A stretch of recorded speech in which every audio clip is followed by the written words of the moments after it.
Olá, um bom dia para você.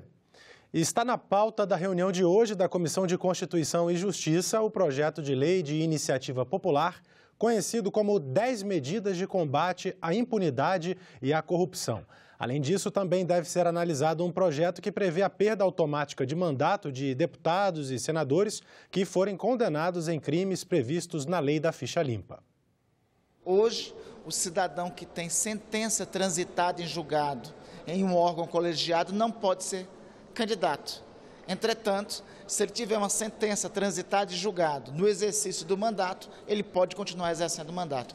É uma contradição existente e inaceitável. O PLC 27 veio da Câmara, está hoje no Senado sob a minha relatoria. No essencial, nós estamos preservando o que é muito importante desse projeto, que é a criação de crimes eleitorais, o crime de caixa 2 eleitoral e o crime de compra de votos. Uma outra alteração muito importante é o aumento das penas mínimas dos crimes contra a administração, inclusive corrupção e peculato, que passam a ter penas, ao invés de 2 anos, como é hoje, penas de 4 anos, então de 4 a 12 anos. Também é uma alteração substancial que esse projeto traz. Outra alteração é estabelecer que sejam hediondos os crimes contra a administração que envolvam montas superiores a 10 mil salários mínimos. Isso também é muito significativo, porque ao se estabelecer a hediondez, acaba por definir critérios muito mais rígidos de punição àqueles que cometem crimes de corrupção e de peculato em cifras mais altas. E o projeto das 10 medidas contra a impunidade e a corrupção deve ser votado agora de manhã na Comissão de Constituição e Justiça e à tarde em plenário. Alguns senadores questionam o crime de abuso de autoridade e querem evitar que juízes e integrantes do Ministério Público percam a autonomia. Quem tem mais informações sobre esse assunto é a repórter Isabela Dutra, que fala ao vivo com a gente. Bom dia, Isabela. Bom dia, Tiago. Bom dia a todos. O relator do projeto, o senador Rodrigo Pacheco, disse que fez várias mudanças no texto que veio da Câmara para garantir o livre exercício da função dos magistrados. Segundo ele, só vai ser considerado abuso de autoridade um caso realmente muito extremo, em que haja realmente flagrante do excesso de abuso de autoridade. Eu vou conversar sobre esse assunto com o senador Lazier Martins. Senador, com essas ressalvas, o que o senhor acha dessa parte do projeto? Olha, Isabela e telespectadores da TV Senado, esse abuso de autoridade não tem nada a ver, não tem nada a fazer dentro do projeto das 10 medidas. O que se criou é um artifício para proporcionar hipóteses de retaliação. Quando alguém poderoso for acusado ou estiver indiciado, ele vai contestar o promotor, o procurador, o juiz. É isso que querem. Porque, na verdade, o que existe é uma proposta de iniciativa popular com 2 milhões de assinaturas propondo 10 medidas anticorrupção. Aí o que fez a Câmara? A Câmara, numa madrugada fatídica, simplesmente alterou radicalmente alterou a proposta de iniciativa popular. E aí criou esse monstrengo que agora nós conhecemos. E agora chega ao Senado, numa pressa que eu não entendi até agora qual é o motivo deste assodamento. Será porque o Sérgio Moro está aí envolvido nesses vazamentos? Acho que é isso. Bom, e aí chega o Senado nesta hora, com muita pressa, e se quer alterar. Quer se manter o capítulo em que tem 2 artigos, que, na minha opinião, o artigo 8º e 9º, na minha opinião, tem que ser simplesmente extirpados. O que dizem esses artigos? É aqueles que dizem que será crime do magistrado, tais e tais e tais circunstâncias. São 9 subitens. E o 9º, haverá crime do Ministério Público, em situações idênticas àquelas relacionadas para a magistratura. Olha, são verdadeiros jabutis, daqueles grandes, matéria estranha, que não tem nada a ver e que tem que ser extraída dali. O relator melhorou um pouco, mas longe do que deveria ser a melhora completa. A melhora completa é simplesmente retirar os artigos 8º e 9º e aquela partezinha lá no final, em que cria situações que afetam a exclusividade, a prerrogativa do Ministério Público, em que a OAB passaria a ter direito, inclusive, de propor abertura de inquérito policial. Ora, isto é atribuição exclusiva do Ministério Público. Então, é uma outra parte que tem que ser modificada. Olha, modificada não, tem que ser retirada. Você acha que tem clima para aprovar ele aqui hoje? Acho muito difícil, porque pela observação que tenho feito, o Senado não despertou para essa realidade. Nem todos os senadores perceberam o artifício que está criado aí, que é uma verdadeira afronta. É uma verdadeira afronta ao desejo popular que está lá no projeto de iniciativa popular, 2 milhões de assinaturas para combater a corrupção. Lá em 2016, aí, em vez de combater a corrupção, o projeto vem para cá com o intuito de combater juízes e promotores. Quer dizer, um absurdo. Tá certo. Obrigada, senador. Um bom dia para o senhor. Tiago. Obrigado pelas informações, Isabela. A Comissão de Assuntos Sociais se reúne daqui a pouco, às 9 horas. Entre os projetos que vão ser discutidos, um traz isenção do imposto de renda para pessoas com doenças raras e outro propõe que o motorista que causar algum acidente em estado de embriaguez deve ressarcir o SUS dos danos causados à saúde de terceiros ou dele próprio. Nós temos que pensar que pessoas acometidas de doenças raras tem um custo para elas e para as famílias econômico, financeiro, humano, muito maior do que para uma outra pessoa. Então, você pode deduzir por dependente um certo valor. E nós estamos dizendo no projeto de lei que se a pessoa for acometida, né, por uma doença rara, que esta pessoa, esta família, possa deduzir em dobro, né, aquilo que a lei permite ser deduzido por dependente. Hoje é bem estabelecido que quem estiver utilizando de álcool ou qualquer produto entorpecente e causar um acidente é crime, pode ir preso. Além disso, nós estamos também propondo na lei um aperfeiçoamento para que, além de responsabilizar criminalmente, quem cometeu esse acidente também terá que ressarcir o SUS por todo o custo na saúde. As pessoas, então, que tiverem que ir para um hospital do SUS e, claro, aquela despesa ficará de responsabilidade de quem causou o acidente. E outras comissões também se reúnem hoje. Vamos conferir. Às 9 horas, a audiência pública conjunta das comissões de Ciência e Tecnologia e de Assuntos Econômicos para debater a regulação do mercado das criptomoedas. Na Comissão de Desenvolvimento Regional e Turismo, o debate vai ser sobre a política de preços da Petrobras.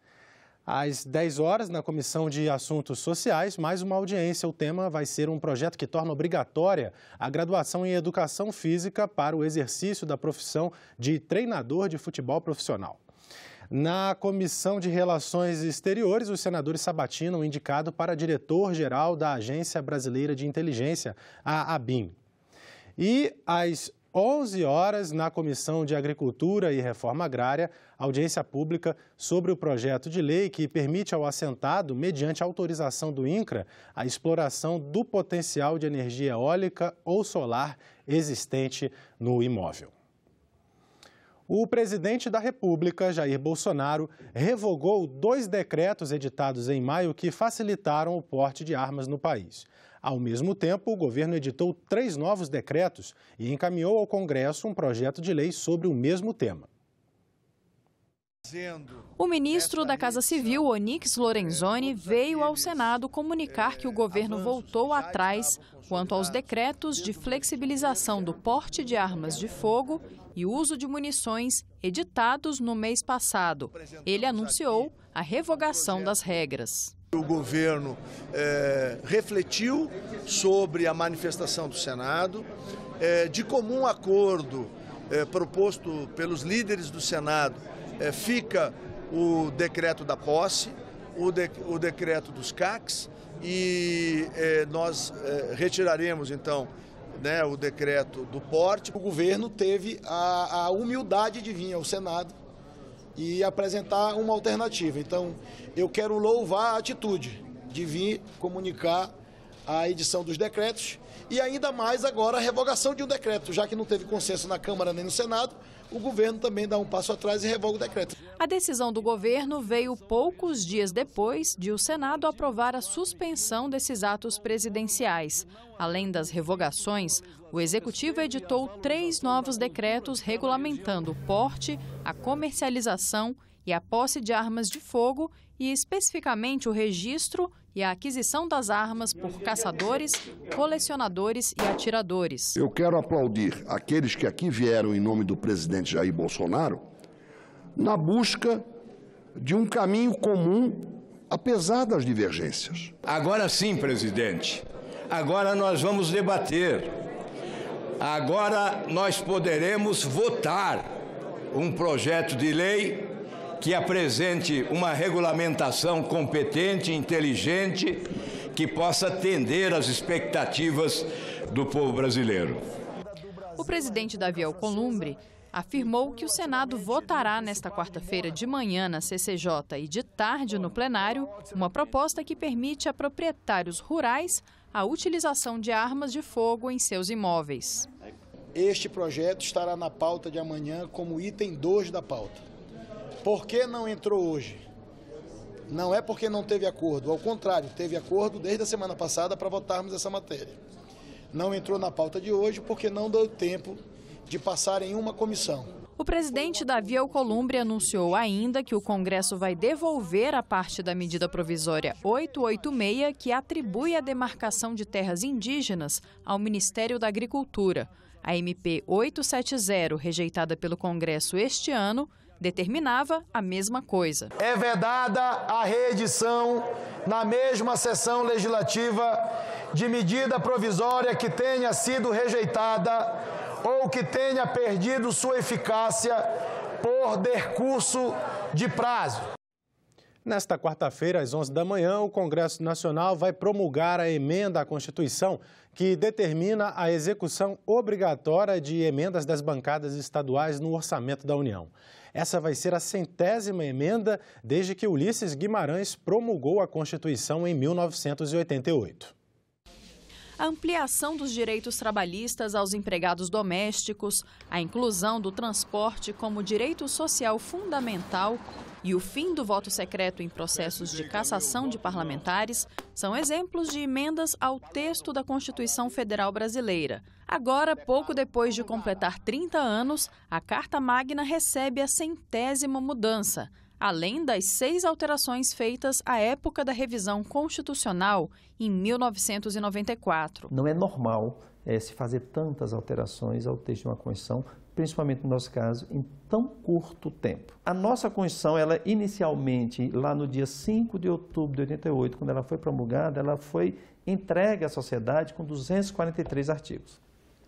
Hoje, o último artigo da nossa Constituição é o de número 250, mas no meio dela tem artigos repetidos acrescentados da linha A, em que você tem o artigo 127 e tem o artigo 127A. Na opinião do constitucionalista, isso se deve ao excesso de detalhamento da nossa Constituição. Faz parte do anedotário jurídico um artigo na Constituição que diz que a escola Pedro II tem que ser mantida e organizada pela União. É um assunto tipicamente que não deveria estar na Constituição. Estabelecimento de idade máxima, idade mínima, até que se admite colocar numa Constituição, mas não o excesso de detalhamento da Previdência que está no nosso texto constitucional, assim como dos servidores públicos. Então, nós temos tudo na Constituição normatizado detalhadamente, o que impõe a necessidade de uma constante alteração. E isso sem falar de alterações feitas na Constituição, não por emenda, mas por interpretações dos tribunais. O exemplo clássico é o casamento homoafetivo, né? O senador Eduardo Girão acredita que as emendas foram aprimoramentos necessários. Nesses 5 meses que eu estou aqui, eu vejo muitos debates, muitas audiências públicas, e eu vejo uma sociedade em evolução. Então, eu acredito que todas essas emendas aí, elas tenham sido debatidas exaustivamente para o bem do Brasil. Acredito que quanto mais detalhamento se houver, eu acho que menos dúvidas eram para serem geradas, né? Então, Eu vejo assim com bons olhos uma sociedade que a ciência, a cada dia, ela vai evoluindo, ela vai provando certas situações com relação a drogas, com relação à vida desde a concepção. Então, é uma tendência cada vez maior, eu acredito, que a Constituição também se utilize desses recursos, dessas comprovações científicas, estatísticas sociais, para ir corrigindo certas distorções. Para o senador Paulo Paim, que participou do processo de produção do texto constitucional como deputado, as modificações fazem parte da democracia. O que a Constituição primou ali na sua elaboração foi para fortalecer as políticas humanitárias. Uma ou outra emenda que surgiu de lá para cá, que poderia até não ser exatamente o que nós gostaríamos, mas assim é a democracia, né? O direito daqueles que pensam diferentes, poder também se expressar e se ter voto muda, como aqui aconteceu nesse período. Em audiência pública na Comissão de Meio Ambiente, os senadores discutiram ontem o tema proteção e bem-estar dos animais. Os convidados destacaram que vivemos um momento paradoxal, porque, de um lado, busca-se aumentar o aparato jurídico de proteção aos animais, mas, de outro, o governo federal é favorável à liberação da caça no país. Fernanda Abra, diretora da Via Fauna, especializada em consultoria sobre manejo de animais, falou dos problemas provocados pelo modelo de transporte rodoviário em nossa fauna silvestre. Eu trabalhei só com dados das rodovias do estado de São Paulo.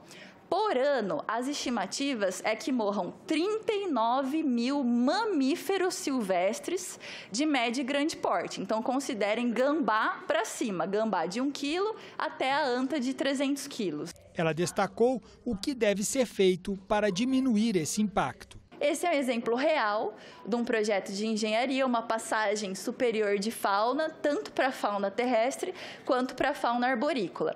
Esse é um projeto que a Via Fauna fez na Caatinga da Bahia. Infelizmente, existe um furto de cercas metálicas muito altos, então a gente criou um design de cerca de bambu. Esses são os resultados que nós temos, né? Diminuições expressivas de atropelamento. Essa é a anta, o maior animal terrestre que nós temos no Brasil, veado catingueiro, usando passagens de fauna inferiores, tamanduá-bandeira, puma, que é a onça parda, sussuarana, né? Vários nomes aí em diferentes estados, capivaras, coatis, lobos-guarás, tamanduás mirins. Luiz Gustavo Bortoncello, do Ministério Público de Minas Gerais, falou do impacto dos cortes orçamentários do governo federal nos centros de triagem de animais silvestres, vinculados ao IBAMA. Um corte de R$11 mil por mês causou o fechamento de 2 setas em Minas Gerais, Juiz de Fora e Montes Claros. Eles eram responsáveis por receber, tratar e reinserir aproximadamente 6 mil animais silvestres por ano. O trabalho desenvolvido pelo projeto Asas no município de Diamantina, em Minas Gerais, que promove a reabilitação de animais silvestres acidentados ou apreendidos, foi apresentado como um caminho para minimizar o impacto dos cortes no orçamento. As instalações são singelas, senhores, mas somente esse ano essas singelas instalações reinseriram 317 aves ameaçadas de extinção. Eu fico muito triste quanto cidadão quando eu vejo que essa omissão do poder público, ela é perniciosa. Ela é, assim, com todo respeito, ela é podre e cheira mal. Falar em direito dos animais, em proteção dos animais, é um tema que tem ganhado cada vez mais relevância social, apoio da sociedade, tem provocado mudanças jurídicas substanciais. Mas, ao mesmo tempo, é um momento político muito delicado, porque, ao mesmo tempo que a gente tem uma tendência de expansão do sistema jurídico de proteção dos animais, nós temos hoje também um risco de retrocesso muito grande, um risco que está representado nos projetos de lei que trazem de volta uma verdadeira assombração, que é a caça. Dando continuidade à programação do Junho Verde no Senado, na tarde de ontem, a Comissão de Meio Ambiente ainda realizou outra audiência pública. O tema do segundo debate foi a visão das novas gerações sobre o desenvolvimento e o meio ambiente. O Senado está analisando o projeto de lei que pode revogar a lei da alienação parental. Em audiência pública realizada nesta terça-feira pela Comissão de Direitos Humanos, especialistas discutiram o tema. Alienação parental é a interferência na formação psicológica da criança ou do adolescente promovida por seus responsáveis. A lei sobre o tema entrou em vigor em 2010 e considera exemplos de alienação parental. Desqualificar a conduta de um dos pais, dificultar o contato da criança ou adolescente com o responsável, impedir a convivência familiar da criança ou adolescente, omitir dos responsáveis informações médicas, escolares ou que sejam consideradas relevantes. Um projeto que revoga a lei da alienação parental foi apresentado pelo ex-senador Magno Malta com o argumento de que a legislação tem desvirtuado o propósito de proteger a criança. Se você denunciou abuso sexual, você vai ser acusada de alienação parental. E diante da acusação de alienação parental, a gente tem dentro no levantamento de 130 casos, 89% das mães perderam a guarda para o abusador. Eu não impossibilitava o convívio do pai com o meu filho, jamais. Eu queria que ele fosse mais presente do que ele era. O assunto foi debatido na Comissão de Direitos Humanos. Quem é a favor da revogação da lei argumenta que a legislação pode ser usada por pais para se defenderem de acusações de abuso sexual, por exemplo. A lei 12.318, ela deve ser revogada porque favorece a violência sexual contra a criança por parte de genitores homens. Essa estratégia de defesa ao acusar as mulheres de alienadoras esconde abusos sexuais que, como já foi dito aqui, eles não conseguem ser comprovados no mesmo tempo do processo civil. Mas essa especialista defende que a lei seja apenas alterada e que continue valendo. Vamos modificar nuances da lei sem revogá-la? Gente, se a gente for falar isso, então a gente vai revogar a Lei Maria da Penha porque existe um monte de uso de má-fé? Não faz sentido. A Lei Maria da Penha... Por favor. A Lei Por favor, por favor. Existem a má utilização de qualquer dispositivo protetivo. A Lei Maria da Penha, doutora, assim como a lei da alienação parental, é utilizada de forma desvirtuada. E isso não justifica a revogação de nenhuma das duas leis. Dentro de uma separação, a pessoa, para se vingar, ela usa o dinheiro e a criança, os filhos. Então, é um horror. Então, o que nós temos que chegar num consenso. Nós não podemos simplesmente abandonar aquelas crianças que foram alienadas, sem ser abusadas sexualmente. O que a gente vai fazer com elas? Se nós simplesmente revogarmos. Ciência e tecnologia transformam o mundo em que vivemos. A segunda etapa da reportagem sobre o futuro do trabalho lança um olhar sobre profissões e ofícios afetados por essas mudanças.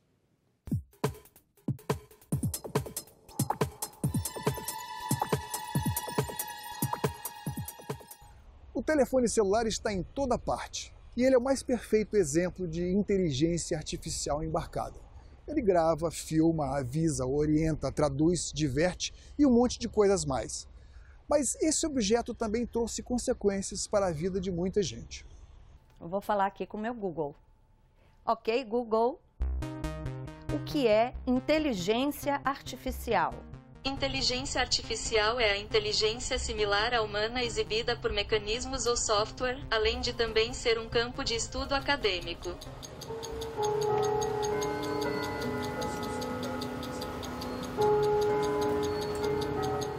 Aos 85 anos de idade, a firmeza nas mãos é impressionante. Como um cirurgião habilidoso, Francelino desmonta e repara as pequenas peças com a mesma paixão que descobriu ainda na infância pelos relógios. Quando eu estava com 12 anos de idade, eu fui a primeira vez na cidade chamada Pombal. E dentro daquela cidade de Pombal, em uma bodega, eu vi um relojoeiro desmontando um despertador. E eu fiquei olhando aquilo ali, achei a coisa mais fantástica da minha vida, como é que um ser humano, um homem, fazia um papel daquele. Mesmo quem conhece as modestas instalações dessa pequena empresa familiar quase escondida numa pequena sala de um centro comercial, nem desconfia que aqui trabalham alguns dos poucos profissionais do país certificados por centenárias marcas suíças. A relojoaria possui uma clientela fiel, mas Francelino sabe que essa profissão, esse ofício, não tem lugar no futuro do mercado de trabalho. O relógio está se acabando. Se trocou o relógio por isto aqui, é um celular. Hora com precisão, todo mundo tem um celular, não precisa botar um relógio de 10, 15, 20 mil, 100 mil no pulso. Alguém precisa projetar, alguém precisa construir, alguém vai consertar, alguém vai fazer manutenção. Eu não acredito que você vai ter a substituição do homem, mas você vai ter empregos diferentes, você vai ter necessidade de outras qualificações, de outras habilidades. Você pode rever este e todos os vídeos da série sobre o futuro do trabalho no canal da TV Senado no YouTube. Até a próxima!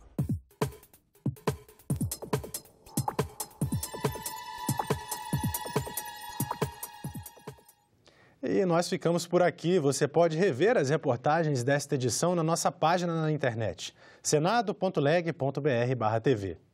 Muito obrigado pela sua companhia e continue sintonizado aqui na TV Senado.